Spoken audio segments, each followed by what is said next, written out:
Hey, good morning. Thanks for stopping by today. So, with the new ramps, I decided to change the oil on the Z. I wanted fresh oil in for the next modifications that I'm going to be doing. And it's getting up there a little bit on mileage. It has AC Delco oil in it now, which I believe is conventional. I never really looked into it. I'm going to be putting Mobil 1 in it this time, and then I'll probably be switching to AMSOIL Signature. So right now I'm putting Mobil 5W30, and I went to my local cat dealer and got an SOS kit. So I'm pulling an oil sample. Since this is the first time I'm doing the car, I want a baseline on the oil. So any future mods I do to the engine, if there's any abnormal wear, bearings starting to go, things like that, hopefully I'll pick it up early. I can actually draw a little bit of the oil out between oil changes using the supplied tube that they offer, which is this, and they have a pump as well. You can pull it right out of the dipstick tube. Anyway, it's a good idea to oil sample.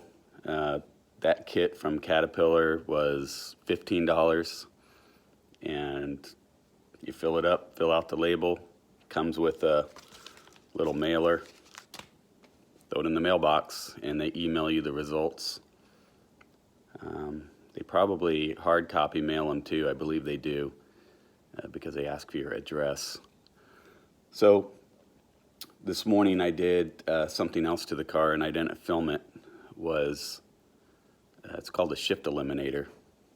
And so on these cars, when they're fully warmed up and you're in first gear, if you're not kind of on it a little bit, if you're grandma in the car and you try to go from first to second, it'll lock you out, and you can't shift it into second. And the first couple times it did this, I didn't understand what was going on. I thought there was something wrong with the transmission. I hadn't fully got through the manual when it happened. So the second time it happened, I noticed on the display it had a first to fourth symbol, and it said shift to fourth. That was weird. So I got it into second by shifting into neutral, letting off the clutch. I monkeyed around with it, got it into second. After reading the manual and some other posts that people's done, found out you could actually damage it if you force it into second. There's a solenoid that locks you out.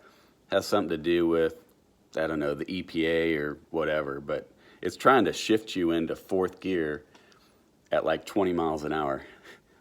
Who shifts into fourth in a car like this at 20 miles an hour? I've done it just to see what it would do, and it drops the RPMs all the way down to 1,000.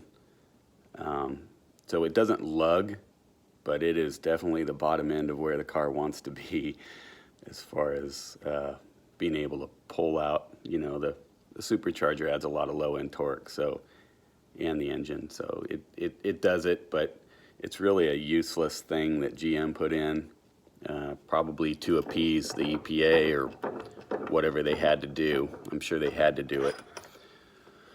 But there is something called a shift eliminator, and you can put it into the harness on the transmission, and you'll still get the display, but it'll trick it into thinking that you did it, but it won't activate the solenoid to lock you out. You can shift right in a second, so you can just ignore the display.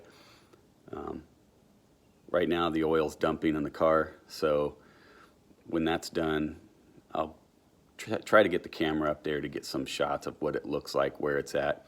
It's on the driver's side of the car, which is considered the left side, and it's kind of up around the transmission. It's the only 2-pin weather pack white plug that I see over there. And this is on a 2014 ZL1. I believe the SS is the same.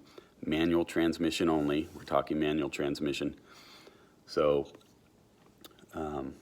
anyway, when I get done with the oil change here, simple oil change on the ramps, I'll show you what I'm talking about. I'll point it out to you. Hopefully I can get a picture of it. There are some videos out there. I know Camaro Time has one that shows the shift eliminator. They're like, I forget, they're like $15 or $20. They're cheap.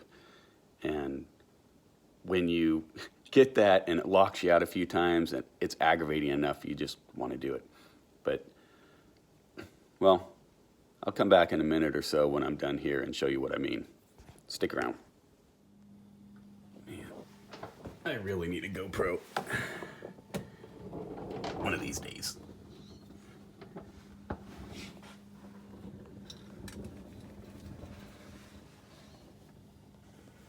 So there's a cat and whatever that is, I don't know. Resonator, it might be a cat. Whatever it is, it's freaking hot. So you see that blue wire? That is the connector for that solenoid. So you can see it's not that one. Not that one right there. It's actually, there you can see the black portion. That is the shift eliminator plugged into the original harness.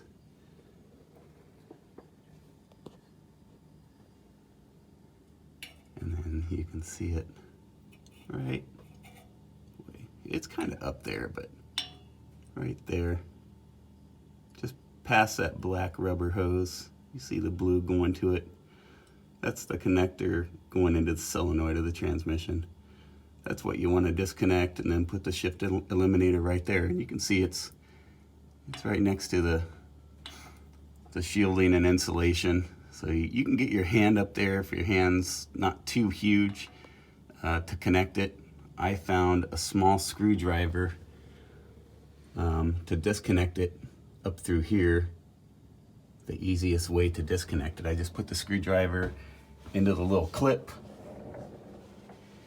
and open the clip up with the screwdriver, and then use the screwdriver to kind of wiggle it off, and then it came off.